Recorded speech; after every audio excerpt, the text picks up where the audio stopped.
Alright, so David, what have you been playing over the last week? Sadly, not a heck of a lot. I've managed a couple of things, gone on to the PlayStation 2 and played a couple of the smaller games, such as the first Unravel that I've been picking at to try and complete. Still can't get past that bloody water level. You mean PlayStation 4? Yes. You said PlayStation 2. Darn it! Anyways. Dark. But additionally, as well as playing through a Little Nightmares. Okay. It's surprisingly not too much of a nightmare, but there are things to come. Oh man, the things. Okay, so what is this game? Because I know what Unravel is, because I bought that. Yes. But what's Little Nightmares? Well, let's see. There hasn't been too much explanation of things, but I'm a little person wearing a little jacket. It's super cute. And traveling around in a little submarine. Again, lots of the places are dark and I can't really see too much. I did see the man. He was hanging around. Man, just hanging around. This is sounding a lot like part of Inside. Because there's that part in Inside where you're in the sub and you're bopping around. Is it like a 3D platformer? Yeah, a little bit more 3D platformer with a couple of puzzles. Okay, gotcha. Okay. There is a fun playroom, though. It was very fun. There was another train. Okay. Justin, what have you been playing?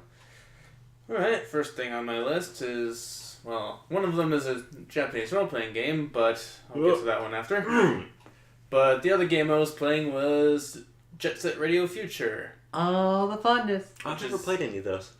Well, Jet Set Radio Future was a game that only released on the Xbox, so basically playing it is kind of, there's not too many consoles you can play it on other than maybe a 360 or an Xbox, and that's about it. Or Xbox One, don't they have backwards compatible for everything? I don't know.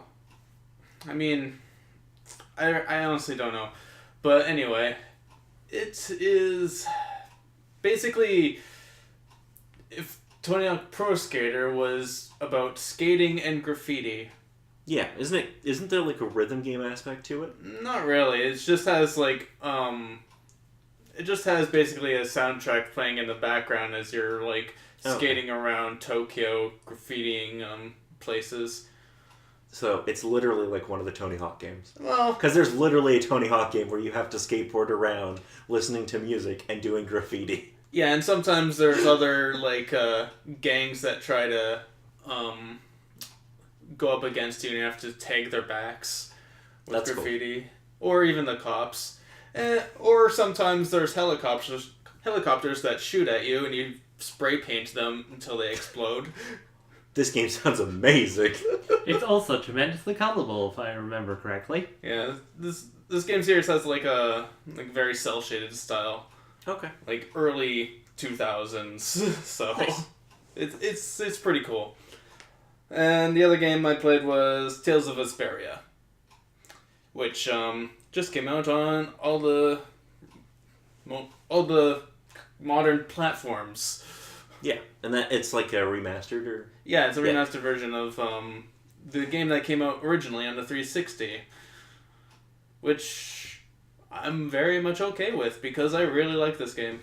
It's plays this dark, long-haired dude, and basically he's kind of he plays by his own rules.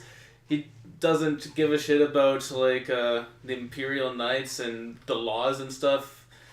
He kind of just does his own thing. So he's standard video game protagonist number 7?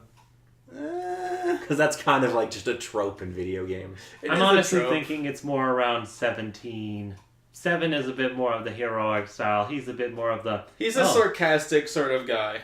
Okay. He doesn't really, care about some things, but he does, he wants to do good for, the people of his, lower quarter, the slums of, his town. Yeah. But he doesn't care about the royalty people or whatever. So he's a bit of Robin Hood. Yeah, kind of. Okay. He's Cool. a Robin Hood, guy. Okay. So, I've got a couple games to talk about.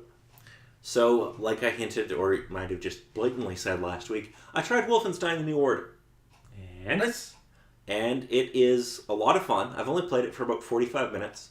I would have played it longer, but I kept getting really annoying screen tearing issues. Oh, fun. Yeah, so it basically just made it unplayable.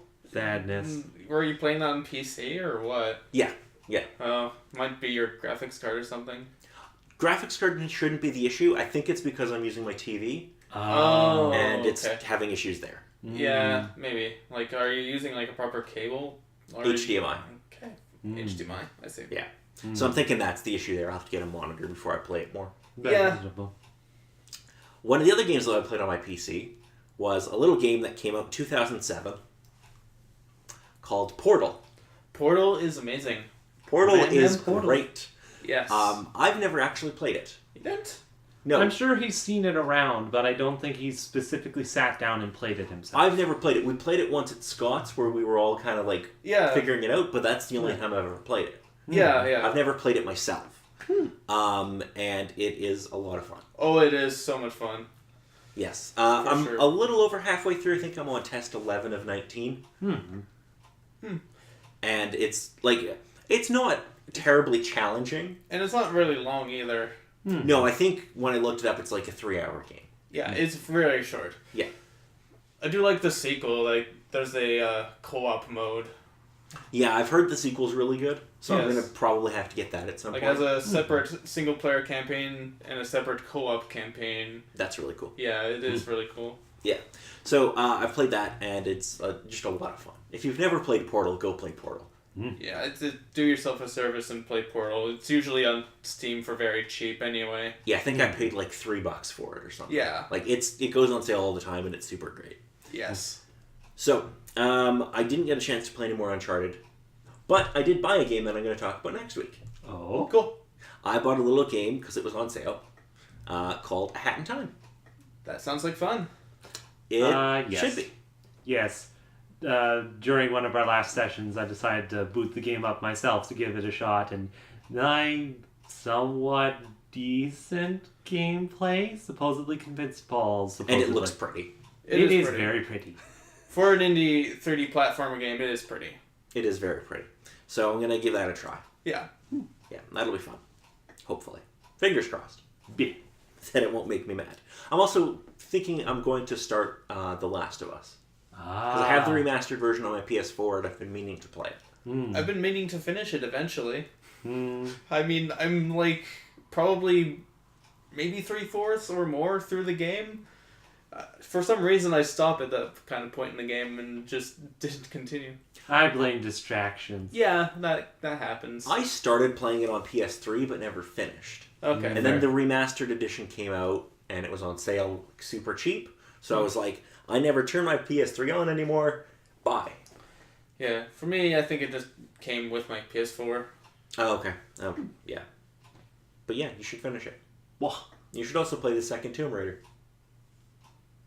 Like Rise of the Tomb Raider.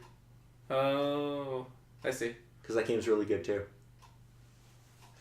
Yeah, I don't have that, sadly. Oh, okay. Well, fine then. David, you should play Passport 2. Okay. Play Passport 2, damn it. I want to know what you think of Passport 2. Okay. It's a great game. And it's just about drawing. It's like the most relaxing game ever. Okay. Anyway, do either of you have anything left to add? I would claim that Stardew Valley would be a lot more relaxing. You've never played Passport 2. No. You literally just draw. Well, yeah, drawing is just lets out your creativity. The entire game is just drawing and then selling your art. I see. And it's great. And you're a little frog man. Anyway. In my case, playing through Breath of the Wild is relaxing. It was so nice, just going for a nice little stroll and beating the ever-loving snot out of several of the monsters. And those guys that try and sell you expensive bananas, the Jaeger clan. Yeah, they occasionally pop up. Typical ones I usually run to just come up. It's like, hello! And it's like, oh, okay. I think it would be funny to see how mad you would get at Clash of Clans. Because it's basically a game that just goes, give me money. Oh, that doesn't surprise me too much. I don't think, even like a free-to-play game, I don't really open my wallet for. If it's like a cheap money-making scheme like that, no.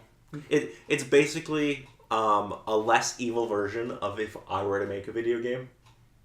Oh. Because my game wouldn't be free to play. It'd be, give me $60. Now give me a lot more money, bitch. I think it's a case that they follow the same method as with timers, that you get certain things, but it only activates after a certain amount of time. Yeah, like you can build this building and it'll take a day, or you can give us like $5 and it'll be done right away. Paul should make like a board game. Yeah. Where basically there's a space that's just give money to Paul. That's what my video game would be. But every space would be that. No one would want to play it anymore. There would be the incentive to even finish the game. There'd be fine increments, like give him a nickel or give him a dime, and then there'd be other ones like give him $100. Should you be competing with other people that are around you, not? You are. You're competing to give me the least amount of money. But you had to pay $60 to play the game, so either way, I win. Oh, that's terrible. And when you beat the final boss, you have to pay $1. So you can see the credit scene and how much money you spent. I'm a terrible human being. Yes, And then just a case of, here's all the particular things you could have bought with the money that you spent playing this game. Anyway, I think that's going to be it for this week. I'm Paul. I'm Dave. And I'm Justin. I'm going to go make a video game, guys. No.